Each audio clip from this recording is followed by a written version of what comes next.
Bom dia, eu sou Rodrigo Carreiro, professor do Programa de Pós-Graduação em Comunicação da Universidade Federal de Pernambuco, pesquisador do CNPq.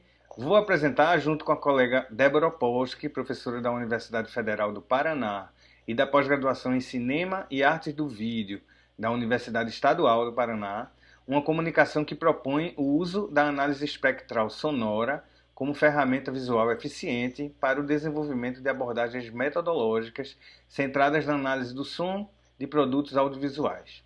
Nosso ponto de partida, seguindo observações feitas por Rick Altman e outros pesquisadores, é a constatação de que a complexidade da trilha sonora, bem como a impossibilidade de efetuar uma análise minuciosa desses sons in loco, no momento em que eles ocorrem e são reproduzidos, acaba trazendo um certo grau de subjetividade às análises fílmicas centradas no som.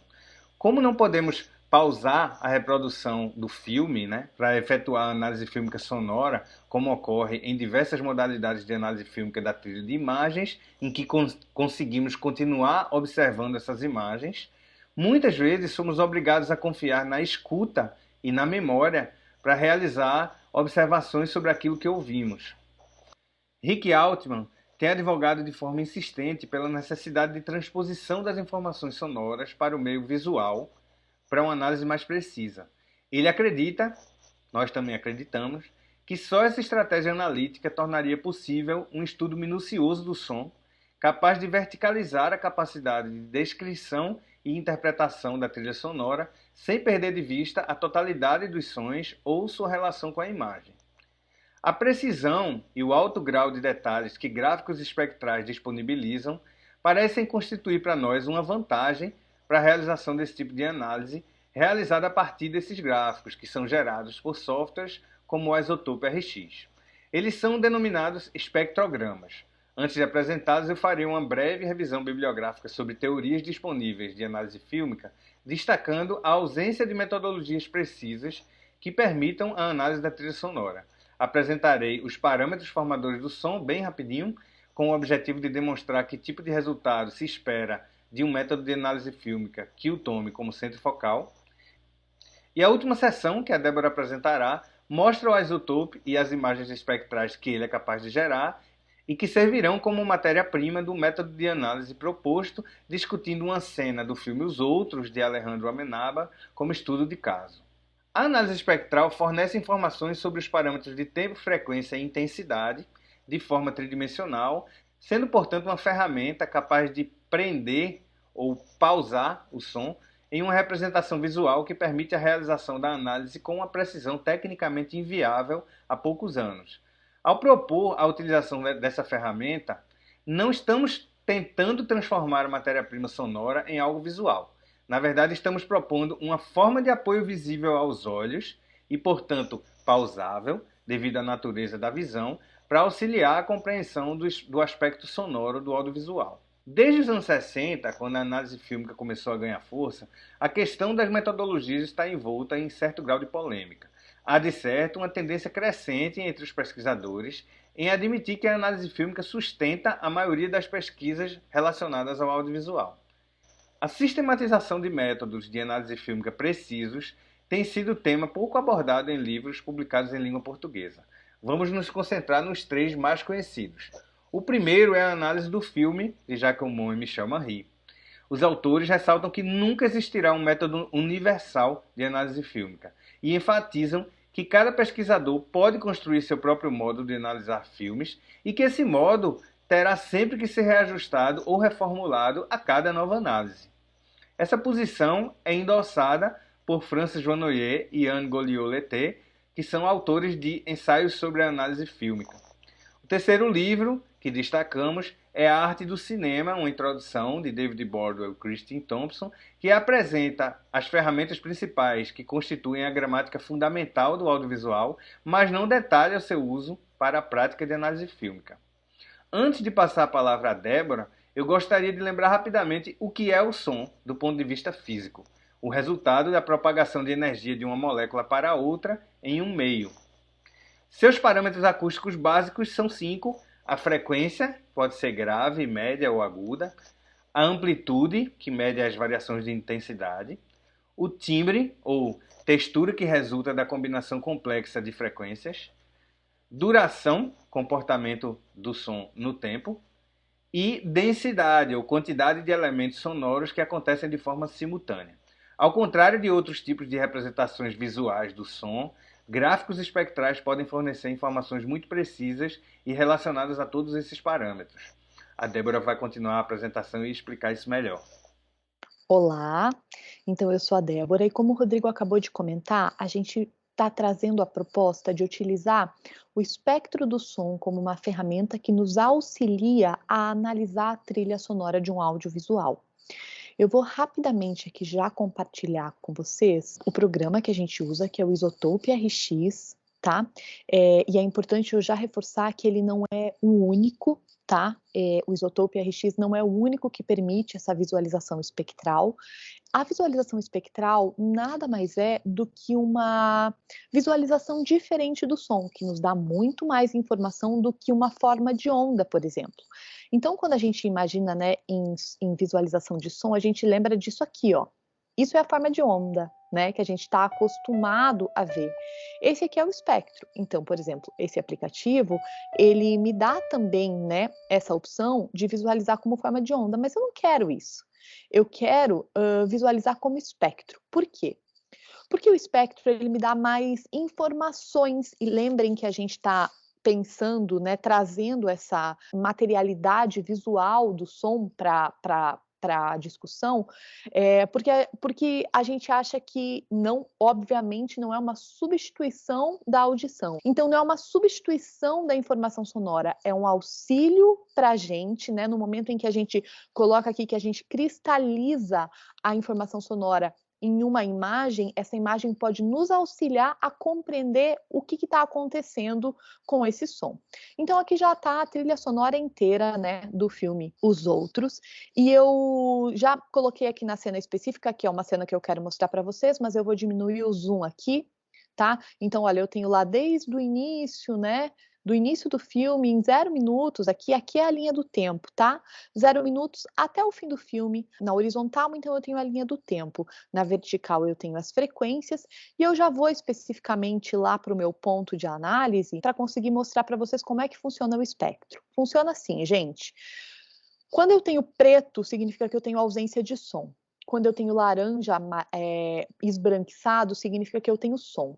Quanto mais esbranquiçado, mais intenso. Então, o espectro, ele me dá informações detalhadas sobre o som. Ele me dá informações de quais frequências são mais intensas do que outras. Vou colocar o meu cursor exatamente aqui para conseguir dar um zoom. E aí ele mostra para a gente aqui, ó, por exemplo, que eu tenho uma frequência mais grave, em torno de 500 Hz aqui, mais intensa porque ela está mais branca. Essas ondas que se repetem aqui para cima, para o agudo, são os harmônicos. A gente sabe, né, que um som na natureza, um som no nosso mundo, ele é um som complexo, ele não é uma frequência só.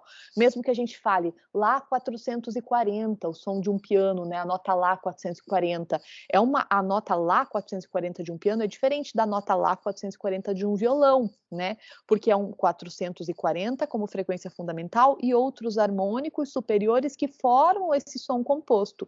E é o que a gente consegue ver aqui, né? A gente consegue ver o som decupado, vamos dizer assim, nas suas frequências, né? Então, vamos lá. Quanto mais branco, mais esbranquiçado, mais intenso, aqui a gente vê um reforço, né, de sons graves, porque está mais esbranquiçado, e ao contrário daqui, depois que a cena, aqui é uma mudança, né, de cena, a gente tem, ó, poucos sons em todo o espectro, não só no grave, né, a gente tem poucos sons no agudo também. Olha a diferença, né, sonora entre essa cena visual e sonora. Essa é uma cena de mudança no filme, né, que é uma questão que a gente gostaria de trazer aqui para o visual, justamente para poder comprovar uma percepção. Então vamos ouvir juntos. If you're dead, why do you remain in this house? We're not dead. Why do you remain in this We're house? not dead. We're not dead. We're not dead. We're not dead. We're not Why do you remain in this house? We're not dead. We are not dead. We are not We're dead. not dead. We're not dead. We're not dead. We're not dead. We're not.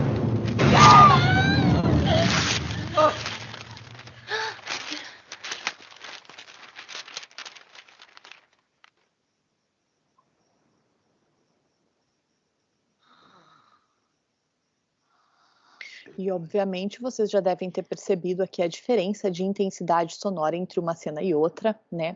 Aqui a gente consegue visualmente, né, perceber a densidade da trilha sonora dessa parte, em contraste com a densidade aqui.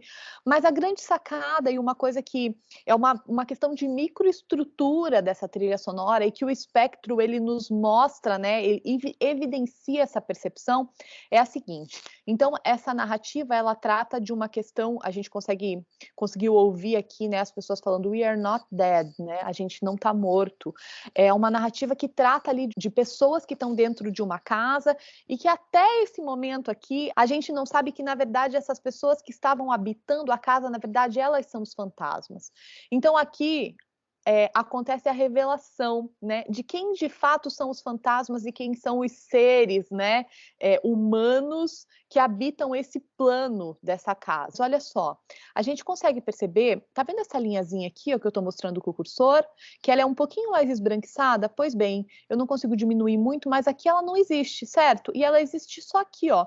Por quê? A trilha sonora, ela criou uma estratégia, vamos dizer assim, né, uma estratégia criativa mesmo do sound design, que todo o filme até aqui, até 1h30, ele não contém ambientes de animais. Até agora tem o que a gente chama de room tone, né, som de sala, som de vento, mas não tem nenhum ambiente de animal.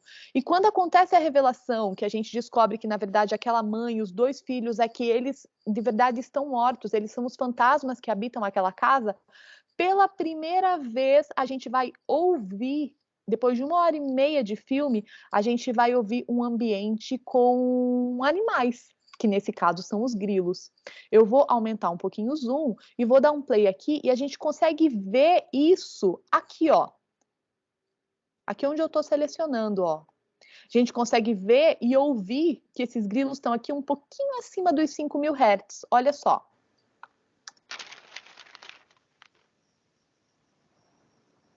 Conseguem acompanhar os grilos aqui? Aí vai vir uma respiração, uma fala. E aí, depois da revelação, o que vai acontecer? Os grilos também vão embora. Aqui. Vai acontecer uma transição para uma outra cena, a gente começa a ouvir aqui as músicas ou as frequências, umas frequências musicais. Então, o que a gente consegue comprovar trazendo essa trilha sonora para o espectro? A gente consegue comprovar visualmente uma percepção, que é uma percepção que a gente, como analista, tinha tido. Olha, nossa, que curioso! Aqui a gente ouve grilos. Por que a gente ouve grilos? Nossa, é uma sacada criativa, é uma estratégia criativa dos sound designers, né, das pessoas que compuseram, né, que conceberam essa trilha sonora. Nossa, então vamos verificar. A gente traz para o espectro e a gente, de fato, confirma visualmente essa percepção auditiva. Então, eu vou finalizar aqui, passando para o Rodrigo, para ele poder fazer as considerações finais, reforçando que o uso do espectro do som, ele vem a ser uma ferramenta que nos ajuda a confirmar ou a não confirmar, obviamente, né, uma percepção auditiva que a gente, como analista, tem da trilha sonora. Muito obrigada. Bom, eu volto aqui a título de considerações finais para destacar que, para nós, formular uma proposta de análise metodológica só faria sentido se ela pudesse ser aplicada a um grupo de filmes e não apenas a um. Concordamos com Jacques Almond e Michel Marie, no sentido de que filmes são singulares e exigem que as análises precisem ser adaptadas a essas idiosincrasias. Mas nos parece que a análise espectral oferece diversas possibilidades de análise do som, tanto em microestruturas, como na cena analisada, quanto em macroestruturas. Apenas para mencionar um exemplo rápido que a gente não pôde desenvolver aqui, a visualização do gráfico espectral do filme Mãe, de Darren Aronofsky, nos permite verificar rapidamente como a densidade e a intensidade da trilha sonora vão crescendo ao longo do filme, obedecendo a uma lógica dramatúrgica que também está na narrativa e nas imagens.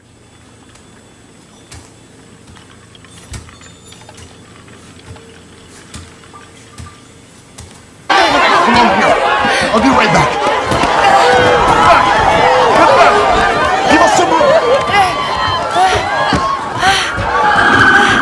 Assim concluindo, a ferramenta nos parece permitir a apreensão do detalhe sem perder de vista a completude da estrutura. Com análise espectral, portanto, temos maior precisão e menor subjetividade. Obrigado.